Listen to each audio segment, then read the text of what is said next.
1975-76 आपातकाल का दौर। देश में लोकतांत्रिक अधिकार पहले ही सीमित किए जा चुके थे। इसी दौरान शुरू हुआ एक ऐसा अभियान जिसने लाखों भारतीयों की जिंदगी पर गहरा असर डाला। वो था नसबंदी। यह परिवार नियोजन था या जबरन जनसंख्या नियंत्रण। स्वागत है मित्रों हमारे YouTube channel the social pulse by CAT परीक्षा में, और हम अपने वीडियो की उस श्रृंखला में हैं जहां पर हम चर्चा करते हैं कांग्रेस के उन कर्मों और कुकर्मों के बारे में जिसने कि इस देश का इतिहास और भूगोल दोनों बदलने का प्रयास किया। समय है 1975 का, जब इंदिरा गांधी ने अपनी सत्ता बचाने के लिए देश में आपातकाल थोप दिया। संसद की बिना परमिशन से देश में आपातकाल लगाया। सब लोगों के, सारी जनसंख्या के, सारी जनता के सारे अधिकार जो है छीन लिए गए। और इसी आपातकाल के दौरान उन्होंने जो है जनसंख्या नियंत्रण को राष्ट्रीय प्राथमिकता घोषित कर दिया। मतलब इसमें भी उनको किसी से परमिशन नहीं लेनी थी, किसी से कोई उनको किसी की कंसेंट नहीं लेनी थी, अपने आप 1976 में राष्ट्रीय जनसंख्या नीति लाई हो। इसमें उनके जो छोटा लड़का था संजय गांधी, उसकी बहुत भूमिका मानी जाती है नसबंदी अभियान में। बड़े पैमाने पर पुरुषों की नसबंदी करवाई गई। इसके लिए सरकारी कर्मचारियों को बाकायदे टारगेट दिए गए। कई राज्यों में प्रशासन ने दबाव, प्रलोभन और जबरदस्ती का सहारा लिया। जो रिपोर्टें मिली कि 76-77 के दौरान लगभग 80 लाख लोगों की नसबंदी हुई। वो अपने आप में एक रिकॉर्ड संख्या थी। इसमें लोगों का आरोप ये था कि ये नसबंदी कराई गई, इसमें बहुत जगहों पर गरीबों का, ग्रामीणों का और अल्पसंख्यकों को ने भी ये कहा कि हमारे ऊपर भी इसमें अत्याचार किया गया, जबरदस्ती हमारी नसबंदी की गई है, उनको निशाना बनाया गया। इसमें प्रशासनिक दुरुपयोग क्या किया गया कि राशन कार्ड देना है या सरकारी नौकरी देनी है या कोई लाइसेंस वगैरह देना है सरकारी, तो उसको नसबंदी से जोड़ दिया गया। जिसकी नसबंदी होगी उसी को मिलेगा।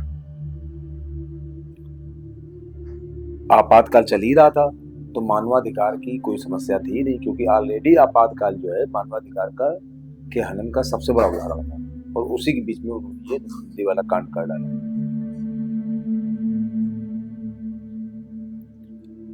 और इसी कारण से 1977 का जब चुनाव हुआ, आम चुनाव हुआ, उसमें नसबंदी जो है एक बहुत बड़ा मुद्दा बना। जनता ने अपना बहुत कड़ा विरोध दर्ज कराया और इसका निष्कर्ष ये रहा कि कांग्रेस को भारी हार का सामना करना पड़ा। जो आपातकाल लगा था वो प्लस नसबंदी ने भी उसमें बड़ा योगदान दिया। लोगों को मानना है कि नसबंदी के कारण जो जनता के मन में विरोध था, गुस्सा था, उसने इसमें बहुत अहम भूमिका अदा की।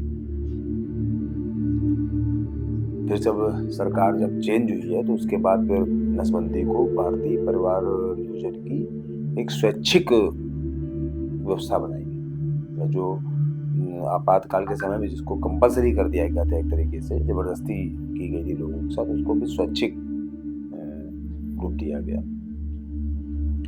तो नसबंदी का उपयोग उद्देश्य क्या था भाई? आपातकाल के समय राष्ट्रीय जनसंख्या नीति घोषित करना, नसबंदी का अभियान चलाना। क्या ये भारतवर्ष की तेजी से बढ़ती हुई जनसंख्या को नियंत्रित करने का एक प्रयास था? हमें लगता है कि इसके पीछे और भी कुछ कारण थे।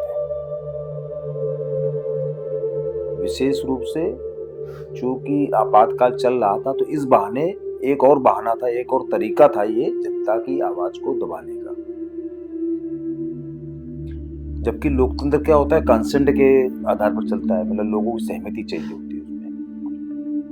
जबकि इसमें ना तो कंसेंट ली गई किसी की, और ना मानवाधिकारों का जो मुद्दा था उसको भी कहीं भी तरजीह दी गई। तो माना ही जाना चाहिए कि जब भी प्रशासनिक शक्ति किसी के पास ऐसी होती है जिसमें कि जवाबदेही की का कोई स्थान नहीं होता है, तो वो प्रशासनिक शक्ति अधिकांशतः क्या होगा कि जनता के विरोध में ही जाएगी, मतलब जनता के खिलाफ ही जाएगी, जनता की को कुचलने के ही काम आएगी। तो अंततः हम लोगों को कहना क्या चाहिए कि 1976 की जो जनसंख्या नीति थी, नसबंदी अभियान था, वो केवल एक स्वास्थ्य की नीति नहीं थी, मतलब ये हेल्थ पॉलिसी नहीं थी गवर्नमेंट की, और ना पॉपुलेशन पॉलिसी थी। ये केवल ये था कि जब सत्ता ने अपने आप को बिल्कुल केंद्रीकृत कर लिया था, सेंट्रलाइज कर लिया था, तो जनता के अधिकारों को बिल्कुल तिलांजलि दे दी।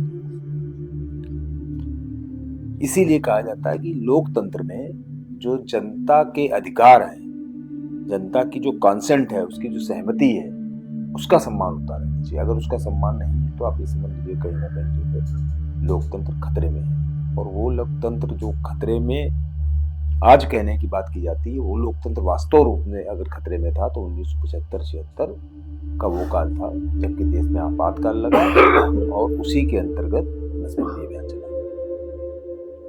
आगे और भी बहुत सारे मुद्दे हैं, उन पर भी बात करें।